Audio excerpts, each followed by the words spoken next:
Actually ഭയങ്കര സന്തോഷമുണ്ട്. ഇത്രയൊന്നും എക്സ്പെക്ട് ചെയ്തിട്ടുണ്ടായിരുന്നില്ല. ചാരുലതേനെ പ്രേക്ഷകർ ഇത്ര നന്നായിട്ട് സ്വീകരിക്കുംന്ന് ഒട്ടും വിചാരിച്ചിട്ടുണ്ടായിരുന്നില്ല. കുറേ പേര് റെസ്പോൺസ് പറയുമ്പോൾ ചാരുവേട്ടത്തീന്ന് വിളിച്ചോണ്ടാണ് തുടങ്ങി. വിളിച്ചു തുടങ്ങി. വിജയമാണ്. അതെ, അത് എന്നെ സംബന്ധിച്ചോളം വലിയൊരു വിജയം തന്നെയാണത്. ഒത്തിരി സന്തോഷം. ഇപ്പൊ കരിയറിൽ ഒരു ബ്രേക്ക് ആണോ ഈ കഥാപാത്രം ആ, പറയാൻ കഴിയുമോ? തീർച്ചയായിട്ടും അത് ബ്രേക്ക് തന്നെയാണ്. കാരണം ആ ഒരു ക്യാരക്ടർ എനിക്ക് കിട്ടിയത് ഓഡിഷനിലൂടെയാണ്. അപ്പം ഞാൻ നേടിയെടുത്ത ചാരുലതയാണ്.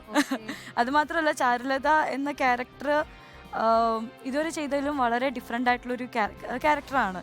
അതുമാത്രമല്ല, അതിൽ ഞാൻ സദാരമയും ആകുന്നുണ്ട്.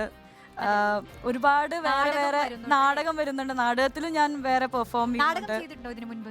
ഞാൻ ഇതിനു മുൻപ് നാടകം ചെയ്തിട്ടുണ്ട്. സ്കൂളിൽ പഠിക്കുമ്പോഴും തട്ടിക്കൂട്ട് നാടകം ചെയ്തിട്ടുണ്ട്. പിന്നെ അല്ലാണ്ട് നമുക്കൊരു പ്രൊഫഷണൽ തിയേറ്റർ പ്ലേ ഉണ്ട്, രസ തിയേറ്റർ കളക്റ്റീവ് എന്ന് പറഞ്ഞിട്ട് തൃപ്പൂണിത്തുറ. ഞാൻ അതിന്റെയും ഒരു ഭാഗമാണ്. അപ്പൊ എളുപ്പമായിരുന്നു നാടക സീനുകളൊക്കെ സിനിമയിൽ ചെയ്യാനായിട്ട് അല്ലേ? അങ്ങനെ എളുപ്പമാണോന്ന് വെച്ചാൽ എളുപ്പമായിരുന്നു. അതിനേക്കാളും കൂടുതൽ ഈ പടത്തിന്റെ സംവിധായകൻ രതീഷ് പാലകൃഷ്ണ പൊതുവാൾ സാറിന്റെ ആ ക്രൂ, എനിക്ക് തോന്നുന്നു രതീഷ് ഏട്ടനും അതിൻ്റെ കൂടെ ഉണ്ടായിരുന്ന ആൾക്കാരെ നമ്മളെ കൂടുതൽ കംഫർട്ടബിൾ ആക്കിയതിൻ്റെ ഭാഗമായിട്ടും എളുപ്പമായിരുന്നു. അത്രയും എഫേർട്ടായിരുന്നു ഞാൻ ചെയ്തിരുന്നത്. ഇപ്പോൾ കയ്യടി ഉയരുന്നൊരു സീനൊക്കെ നാടകത്തിൽ അഭിനയിക്കാൻ വേണ്ടി ഭർത്താവിനോട് കലഹിക്കുന്നതൊക്കെ തകർത്ത് അഭിനയിച്ചിട്ടുള്ള ആളാണ്. അപ്പൊ ആ ഒരു ചാരുലത എന്ന് പറയുന്ന കഥാപാത്രം കിട്ടുമ്പോഴുള്ളൊരു സന്തോഷം അതെങ്ങനെയായിരുന്നു? അത് ചലഞ്ചിങ് ആയിട്ടൊക്കെ തോന്നിയിരുന്നു ആദ്യം തന്നെ? ഭയങ്കര ചലഞ്ചിങ് ആയിരുന്നു. മെയിനായിട്ട് എനിക്ക് ഏറ്റവും വലിയ ചലഞ്ച് വന്നത് കണ്ണൂർ പയ്യന്നൂർ ആ ഭാഗത്തെ സ്ലാങ് പിടിക്കുക എന്നുള്ളതാണ്. ഞാനിവിടെ കൊച്ചി വളർന്ന് എനിക്ക് കണ്ണൂർ സ്ലാങ് അത് എൻ്റെ അടുത്ത് ആദ്യമേ പറഞ്ഞിട്ടുണ്ടായിരുന്നില്ല. ഷൂട്ട് തുടങ്ങുന്ന സമയത്താണ് ഈ ഡയലോഗ് ഇതിങ്ങനെ പറയാൻ അവർ പറയുന്നത്. അപ്പം ആദ്യമായിട്ടാണ് ഞാൻ കുറേ വാക്കുകളൊക്കെ കേൾക്കുന്നത്. ഈ ഉച്ചക്കേക്ക്, കഞ്ഞി മത്തി വെച്ചിന എന്നൊക്കെയുള്ള സാധനമൊക്കെ അവർ പറയുന്ന ഒരു രീതി, ഒരു ടോണൊക്കെ ഉണ്ടല്ലോ, അതൊക്കെ പഠിച്ചോ കാസർഗോഡ് ഭാഷയൊക്കെ? ഞാൻ വിചാരിച്ചു ഞാൻ കുറെ വെള്ളം കുടിക്കുന്നു. പക്ഷേ ആ സിനിമയിൽ തന്നെ ഒരുപാട് കഥാപാത്രങ്ങളുണ്ട്. ഇപ്പോൾ സുരേഷിനും സുമലതയും അല്ലാതെ തന്നെ മറ്റ് ഒരുപാട് പ്രധാന കഥാപാത്രങ്ങളുണ്ട്.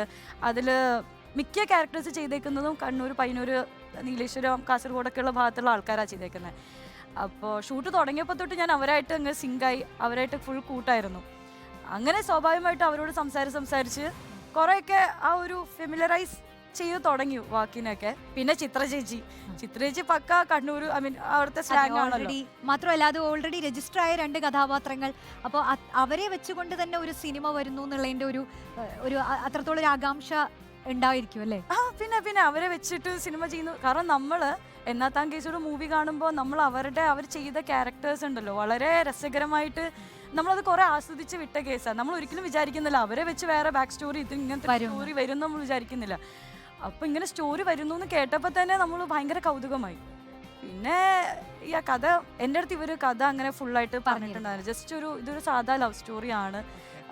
അവരിങ്ങനെ കാണുന്നു, അങ്ങനെ പ്രണയത്തിലാവുന്നു, പിന്നെ പോകുന്ന കഥാപാത്രങ്ങൾ ജസ്റ്റ് ഒരു ഔട്ട്ലൈൻ എൻ്റെ അടുത്ത് പറഞ്ഞിട്ടുണ്ടായിരുന്നു. അപ്പം ഞാൻ ഇങ്ങനെ ആലോചിക്കും, ഇതിനകത്ത് എൻ്റെ ക്യാരക്ടർ എന്താ, ഇത്ര ഓഡിഷനൊക്കെ ചെയ്തെടുത്തതിൻ്റെ അർത്ഥം എന്താന്ന് എനിക്ക് ഇതാവുമായിരുന്നു. അപ്പം അവർക്കും എനിക്ക് തോന്നുന്നു വേണ്ടിയിരുന്നത് സ്പോണ്ടേനിയസ് ആയിട്ട് എന്താ കിട്ടുന്നത് വെച്ചാൽ അങ്ങനെ അതിലൂടെ ഇംപ്രവൈസ് ചെയ്തെടുക്കാം എന്നുള്ളതായിരിക്കണം.